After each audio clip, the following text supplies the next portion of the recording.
அதாவது பாலாஜி, விருதுநகர் மாவட்டம் ஸ்ரீவில்லிபுத்தூர் அருகே உள்ள காஞ்சாபுரம் கிராமம் பகுதியில் மங்கம்மாள் கோயில் துறையைச் சேர்ந்த கணேச பாண்டியன் மற்றும் அவரது மகன் கௌதம் ஆகிய இருவரும் நேற்று இரவு வழக்கம் போல தூங்கிக் கொண்டிருந்தார்கள். அப்போது அங்கு வந்த அதே பகுதியில் வசிக்கும் மற்றொரு பிரிவை சேர்ந்த ஒரு கும்பல் வீடு புகுந்து தந்தை கணேச பாண்டியன் மற்றும் அவரது மகன் கௌதமை வெட்டிவிட்டு தப்பி ஓடியிருக்கிறார்கள். இதில் இருவரும் பலத்த காயமடைந்த நிலையில் விருதுநகர் அரசு மருத்துவமனையில் முதலுதவி சிகிச்சை அளிக்கப்பட்டு பின்னர் மேல் சிகிச்சைக்காக மதுரை தனியார் மருத்துவமனையில் சிகிச்சை அனுமதிக்கப்பட்டிருக்கிறார்கள்.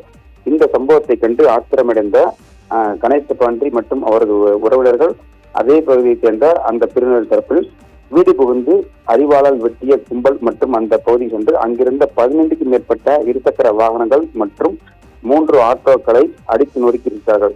இதனால் அப்பகுதியில் பதட்டம் ஏற்படும் காரணமாக காவல்துறை பாதுகாப்புக்கு 100க்கும் மேற்பட்ட காவல்துறையினர் பாதுகாப்பு பணி ஈடுபட்டிருக்கிறார்கள்.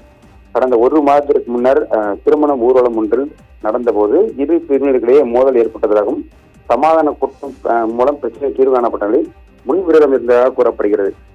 இந்த தந்தை மகன் வெட்டிய சம்பவம் என்பதும் மற்றும் மேலும் வாகனங்கள் அடித்து நொறுக்கப்பட்ட சம்பவம் என்பதும் பெரும் பதற்றத்தில் காணப்படுகிறது.